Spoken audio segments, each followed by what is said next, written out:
পঞ্চম শ্রেণীর শিক্ষার্থীদের জন্য গণিত বইয়ের পৃষ্ঠা 114 এর 2 নং প্রশ্নের সমাধান গড় অধ্যায় থেকে।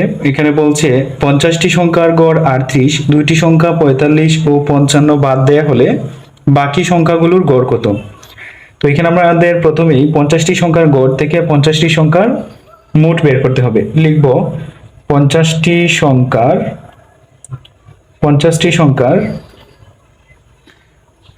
সংখ্যার গড়, এখানে বলা আছে 38, তো লিখব 50টি সংখ্যার মোট। অতএব 50টি সংখ্যার মোট সমান, মোট হবে গড় সংখ্যা গুণ সংখ্যার পরিমাণ। গড় হচ্ছে 38 কে আমরা সংখ্যার পরিমাণ 50 দিয়ে গুণ করে দিব, তাহলেই মোট বের হবে। তো 50 এবং 38 গুণ দিলে হবে, এখানে একটা শূন্য বসিয়ে দিব, তারপর 5 8 40 এর শূন্য হাতে আছে 4, 5 3 15 আর 4 হবে 19, 1900।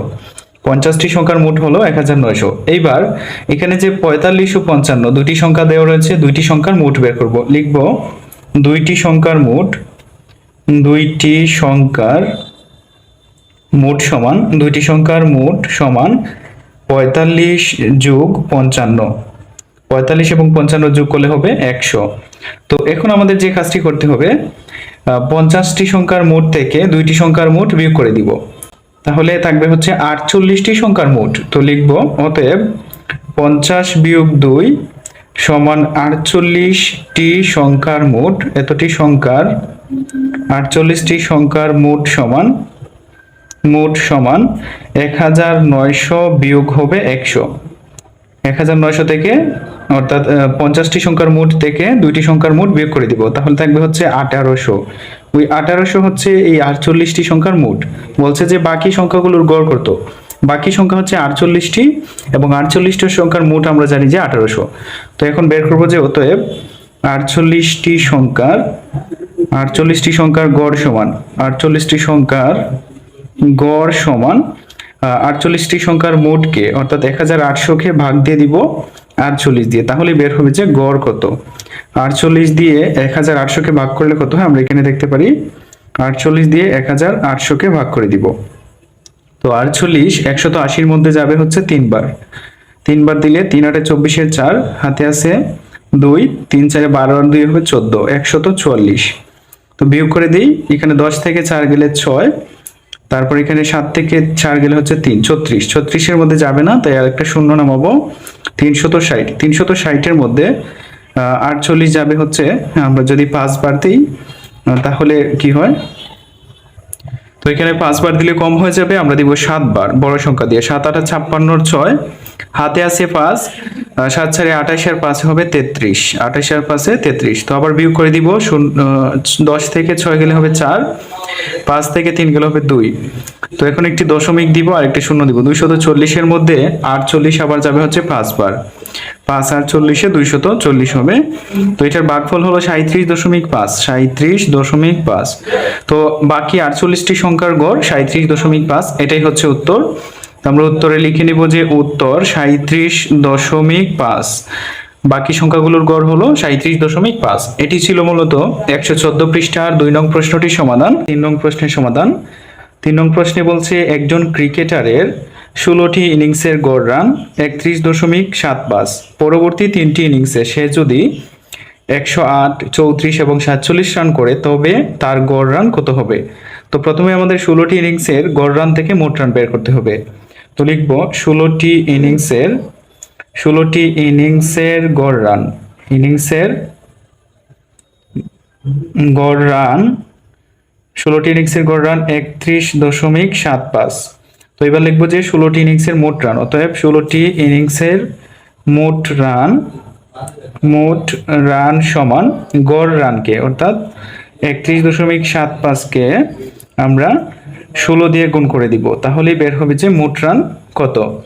তো এখানে 31.75কে যদি 16 দিয়ে গুণ করি তাহলে কি আসে, 31.75, তার সাথে আমরা গুণ দিব 16। তো প্রথমে আমাদের গুণটি করতে হবে দশমিক ছাড়া। 6 5 30 এর শূন্য হাতে আছে 3, 6 7 42 আর 3 45 এর 5 হাতে আছে 4, 6 কে 4 হচ্ছে 10, শূন্য হাতে আছে 1, 3 18 একে 19। তারপর এখানে শূন্য দিব, 5 একে 5, 7 একে 7, 1 একে 1, 3 একে 3, 0 0 7 আর 1 8, তারপর হচ্ছে 9 আর 1 10 শূন্য হাতে আছে 1, 3 আর 1 4, 4 আর 1 হবে 5। তো দশমিকটা বসিয়ে দিব 2 অঙ্ক পামে এসে, তাহলে হবে 508 রান। 508 রান। তো মোট রান হলো 16টি ইনিংসে 508 রান। তার সাথে আবার যোগ করতে বলছে 3টি ইনিংসের রান 108, 34 এবং 47। 3টি ইনিংসের রান দেওয়া রয়েছে, 3টি ইনিংসে মোট রান কত হয় এটা আমাদের বের করতে হবে। তো লিখবো বাকি 3টি ইনিংসে বা 3টি ইনিংসের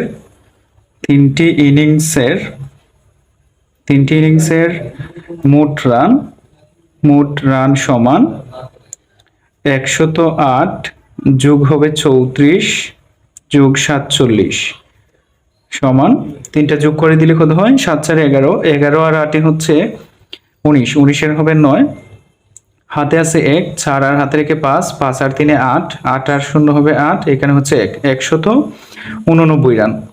189 রান হচ্ছে 3টি ইনিংসে। বলছে যে পরবর্তী 3টি ইনিংসে যদি এত রান করে তবে তার গড় রান কত।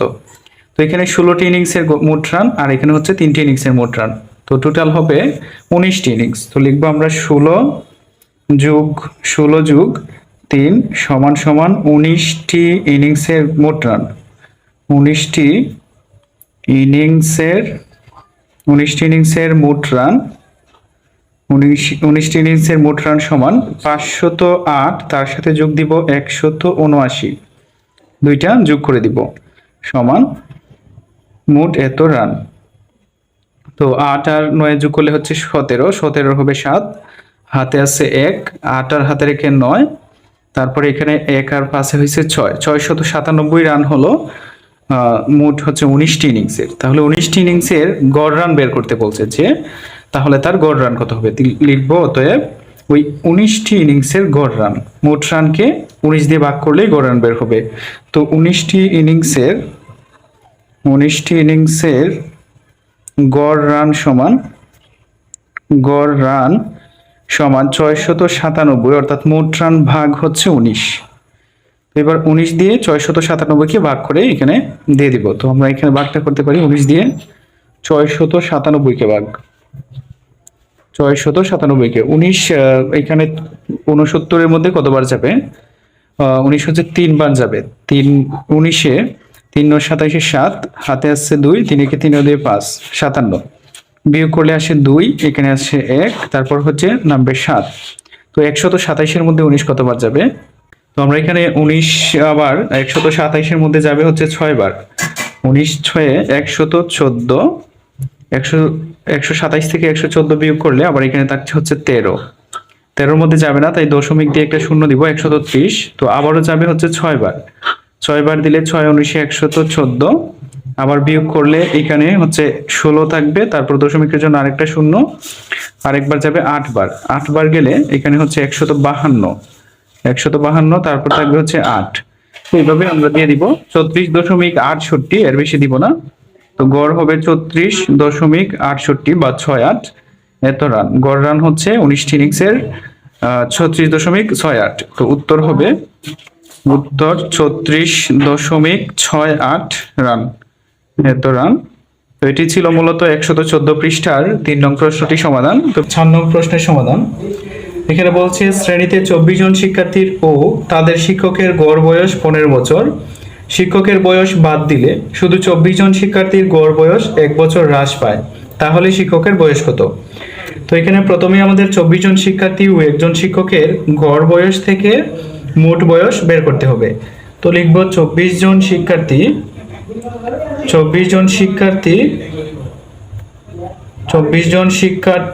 ও একজন শিক্ষকের গড় বয়স 15 বছর।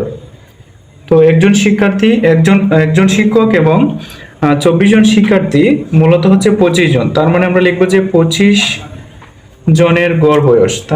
এইভাবে লিখতে পারি যে 24 যোগ 1 সমান 25 জনের মোট বয়স।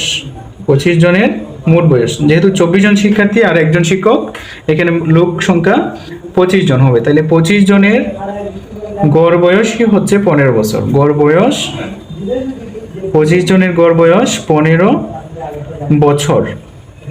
এখান থেকে বের করব যে অতএব 25 জনের মোট বয়স সমান 15 অর্থাৎ গড় বয়স গুণ লোক সংখ্যা 25। 15 আর 25-এ গুণ করে দিব, এত বছর। 15 আর 25-এ গুণ করলে কত হয়?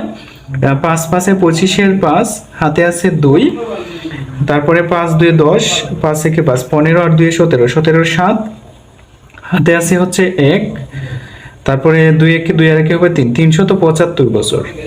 তাহলে এই 25 জনের মোট বয়স হলো 375 বছর। তারপর বলছে শিক্ষকের বয়স বাদ দিলে 24 জন শিক্ষার্থীর গড় বয়স 1 বছর হ্রাস পায়।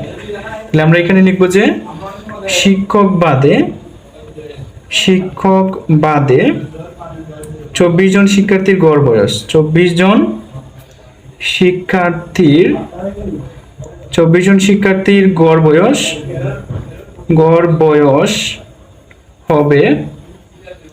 বয়স হবে বলছে যে 1 বছর হ্রাস পায়, তার মানে 15 থেকে কমে 14 বছর হয়ে যাবে 1 বছর হ্রাস করলে। 15 বিয়োগ 1 বছর সমান 14 বছর। তাহলে তাদের গড় বয়স হবে 14 বছর। তাহলে 24 জনের গড় বয়স যদি 14 বছর হয়, লিখবো যে 24 জনের মোট বয়স, 24 জনের মোট বয়স সমান 14 গুণ 24। তো এটা যোগ করে দিব, গুণ করে দিব। গুণ করলে কত হয়? 4 4 16, 6 হাতে আছে 1, তারপর 4 2 8, 4 1 4, 8 4 12 আর একে হবে 13, তারপর 2 একে 2 আর একে 3 হবে, হাতে রেখে 3, 334 বছর।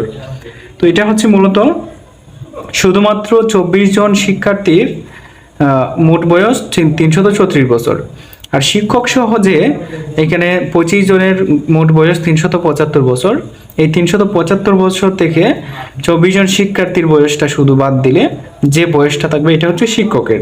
তার মানে আমরা একবার লিখতে পারি যে সুতরাং শিক্ষকের বয়স সমান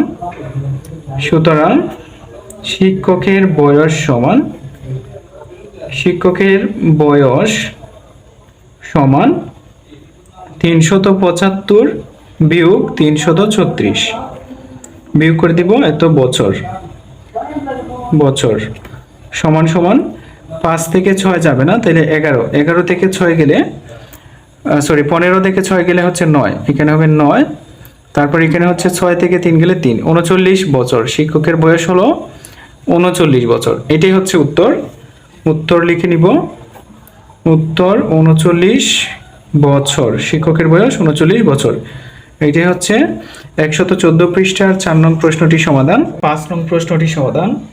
5 নং প্রশ্নে বলছে একটি শ্রেণীতে 20 জন শিক্ষার্থীর বয়সের গড় 10 বছর। শ্রেণীতে আরো 10 জন শিক্ষার্থী নতুন ভর্তি হওয়ায় তাদের বয়সের গড় 11 বছর হলো। তাহলে নতুন শিক্ষার্থীদের বয়সের গড় কত? তো এই প্রশ্নটির ক্ষেত্রে আমাদের প্রথমেই 20 জন শিক্ষার্থীর বয়সের গড় থেকে 20 জন শিক্ষার্থীর বয়সের মোট বের করতে হবে। আবার 10 জন আসলে যে 30 জন শিক্ষার্থী হবে, 20 আর 10-এ 30, ওই 30 জনের গড় বয়স থেকে মোট বয়স বের করতে হবে। আমরা লিখব যে 20 জন শিক্ষার্থীর গড় বয়স, প্রথমে 20 জনের গড় বয়স থেকে মোট বয়স বের করব। 20 জন শিক্ষার্থীর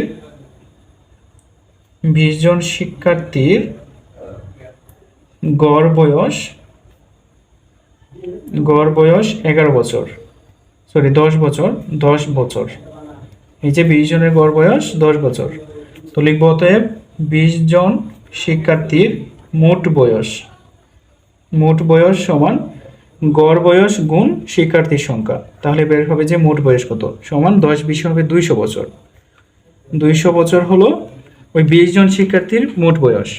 তো এখন বের করবো যে নতুন 10 জন আসলে, লিখবো যে নতুন 10 জন আসলে শিক্ষার্থী হবে, নতুন 10 জন শিক্ষার্থী আসলে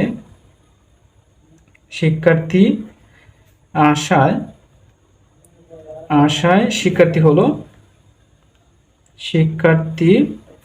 হলো 10 যোগ আগের 20 জন, অথবা আগের 20 জন যোগ 10 জন সমান হবে 30 জন। ওই 30 জনের গড় বয়স দেওয়া আছে 11 বছর। 30 জন লিখবো যে 30 জনের গড় বয়স 11 বছর। 30 জনের গড় বয়স 11 বছর যেটা দেওয়া আছে, যে নতুন 10 জন আসায় শিক্ষার্থীদের গড় বয়স হয়ে গেল 11 বছর। তো 11 বছর হচ্ছে গড় বয়স, লিখব অতএব 30 জনের মোট বয়স সমান গড় বয়স গুণ হচ্ছে শিক্ষার্থীর সংখ্যা, তো বছর।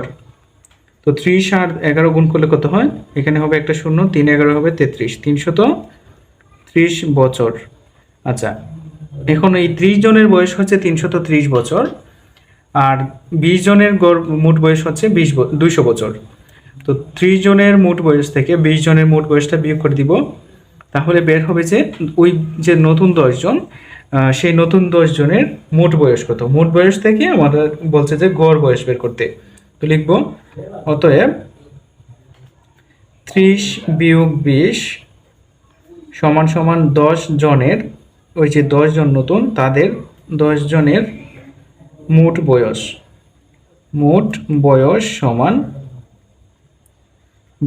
সমান হবে 330, এখানে আমি নিচে লিখি 330 বিয়োগ 200, এত বছর, সমান সমান 330 থেকে 200 বছর বিয়োগ দিলে হবে 130 বছর।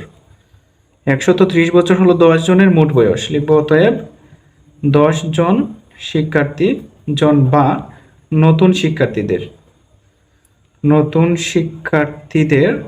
ওই 10 জনই হচ্ছে নতুন শিক্ষার্থীদের গড় বয়স সমান মোট বয়স, 10 জনের মোট বয়স 130 ভাগ হচ্ছে 10, এত বছর, এখানে হবে বছর। তো 130কে 10 দিয়ে ভাগ করলে হয়ে যাবে এখানে 13 বছর। তো এটি হলো মূলত 5 নং প্রশ্নটি সমাধান, 114 পৃষ্ঠার 13 বছর। তো বাকি 10 জন শিক্ষার্থীর বা নতুন শিক্ষার্থীদের গড় বয়স হচ্ছে 13 বছর করে, এটাই হচ্ছে উত্তর।